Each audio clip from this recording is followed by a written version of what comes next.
Welcome to the penultimate episode in our Stable Talk series. We've got a couple of firsts today.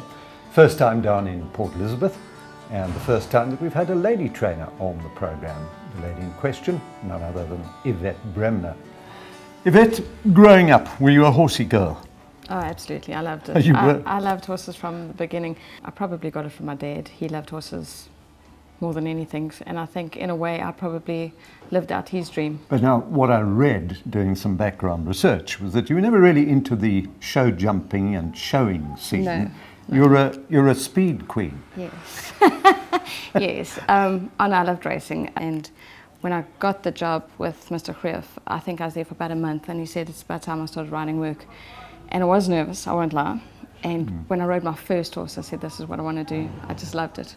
You would have liked to have been a jockey. What prevented you from doing that, or were there not the opportunities at the time? No, the academy was never open to women in this country. Only after I'd already become an assistant trainer, and then I just thought it was too late for me to start then. Yeah. So you were with Stan for how many years? 8 years. 8 years. So that was quite a grounding that you had before you ventured forth. And then just quickly fill us in on what happened and how you came to take out a license, because it's been, what, a decade or so that you've... A little bit more. I started with Stanley, obviously, and road work, and I went away, came back, and another girl had taken my job, and I just road work and that kind of thing. And then the late Dumakutsi, he offered me a job just as a work rider, and then I worked for him for 4 years, which it was very nice. I enjoyed the different styles of training, but both were very strict men, old school. And then Paul Lafferty was looking for an assistant to run his satellite yard, and MJ Odendal, he spoke to Paul and said he should maybe consider me. Paul then gave up and you took over the stable. I actually went, you were asking me earlier about going overseas and travelling, and I'd done the cattle drive in Montana, and we went back in 2002, we did the Calgary Stampede and hired a car, drove all over the Rocky Mountains down to Montana and then back again. And Paul, before I'd left, he'd said to me, would you like to take over the yard? So I said, I'll have to think about that because I'm not sure. And when I came back, I said, absolutely not. I don't want to be tied down. I want to be able to travel. And anyway, I came back and I said to him, no, I think I'll just stay an assistant. And he said, well, either you take out your license and carry on, or you'll have to find another job because I'm going to close the yard down then. So, we just carried on from there. I took a gamble. And Mike Dockhock, he helped me a lot initially, in the beginning. He said to me, if I do it, he'll support me. He'll always send me horses and owners, and I must say he did. So it's a big thank you to him. Jay Ramsden helped me a lot initially. They still do. I still get my horses from them. So for somebody who was a fairly reluctant start, it hasn't gone that badly. No, it's gone very well, I have to admit. I think I've been very fortunate, and I've got some really smart horses from a lot of good friends and owners. Well, Celtic Fire obviously taking pride of place now. He's got a couple of challenges for top berth in the stable, but let's go and have a look at him to start off with. Yes. Just having a look at his career record on the way down here, I totted up that he'd run about 50 times now, and he's had 15 wins. Yes. And still at his age, because he's getting on in years now. What's he? 7. He's just turned 7. Yes. But he's still running remarkably consistently. I mean, he's seldom out of a place. With 100 to go at Shuja, Celtic Fire closing in, Skippy John Jones. As we come down to the wire, head up, head down. No doubt, number 1, Celtic Fire records victory number 15. If your horse still enjoys racing and it loves what he's doing, then they'll do it. I love his fringe. He's got a sort of Thelwell pony that wild look, we like that. Lots of masters you'll see, if they can have a big forelock, they have them. But you've actually bought another horse based on what this one. We'll have a look at that one as well. But this is Bezran coupled with a centenary mare. Yes. He actually looks remarkably like Bezran, but I'd say he's quite a good deal bigger. Plans with this guy now? Well, he'll run in Joburg now, and we'll see how he goes. When Wizzy rode him this last time, he said to me, he's never ridden a horse that's sort of that intelligent in a race. He'll ease off horses' heels on his own. You wouldn't have to think for him. He just does it on his own. Celtic Fire is putting on big pressure here with 100 metres to go, and Celtic Fire back to his best, going to win it there from his second, Shuja. Is he basically handicapped out of it here in Port Elizabeth? I mean, what you've got to now campaign further afield. Yes, or just run in Pinnacles. Yes. That's all he can run in. Otherwise, they will be carrying 63 kilograms and 65. So he'll keep campaigning just as long as he shows that he's enjoying it. Yes. Yes, if he does. Well, this is his test. That's his last one. Yeah. If he doesn't enjoy travelling now, then we won't take him away again. Yeah. Okay, well, he's had his time. Let's see what else you've got. One right next door. Yes. Who's this? Swift Wonder. And he's a Joshua dancer. Yes. Locally bred? Yes, he's owned and bred by Peter and Val Phoenix from a line of their mares. And his interesting story is that I used to ride his great-grandmother. You did personally? Yes, Crocodile Dundee. She was a good filly. Yes, she was a very good filly. Yeah. He's been a bit of a surprise package because he spent the first couple of years of his life being very unsound. And being Mrs. Phoenix's favourite, they persevered with him, and he's come well, hey? He's come really, really well. What's he won, about 5 races now? 5 from 6 starts, yes. Out of his last 6 starts? Yeah. Swift Wonder's kicked the gear from Rush to Stardom, who's closing in rapidly here. Swift Wonder, Rush to Stardom, the outside. Swift Wonder got it from Rush to Stardom. Swift Wonder up along the outside is closing in, and what a champ here. Swift Wonder wins it from African Alliance, but Swift Wonder's kicked away again, and Swift Wonder's going to go to win it. Swift Wonder there from Forest Fighter, Benedict and tight for 4th. What would you aim him at now? Is he heading towards a listed race or something like that? I think his last run was probably against the better horses. So Mr. Phoenix always wants him to really you try and test him at home first before we take him anywhere. Yeah. So we'll see how he goes. And his distance? 1,000 metres. 1,000 metres, so he's not an out sprinter. We might try 12 later on, Yeah. but he was sort of unplaced in those early on in his career. And he's just become a sounder horse as he's become older. Good. Well, what else have you got lined up for us? We got Copper Parade. He's down the bottom of the yard, though. He can be a bit of a handful, can he? No, not quite. He's not that bad. He just likes to do his own thing, so there's a big difference. But yet he's an awesome ride. He's a beautiful ride. Yeah. He'll never ever run away with you. Does exactly what you want of him when he goes to work. When he eventually goes to work. Yvette, the impression you get when you see him on the track is that he really knows he's good, and I see that he's got a slightly bigger box than everybody else. So he's obviously the stable star, along with a couple of others. Yes, we call these the penthouses. He's got this very distinctive blaze. He's by lecture. Yes. Yes. And looking at his pedigree, it's interesting that he actually descends on the female line from Hawaii.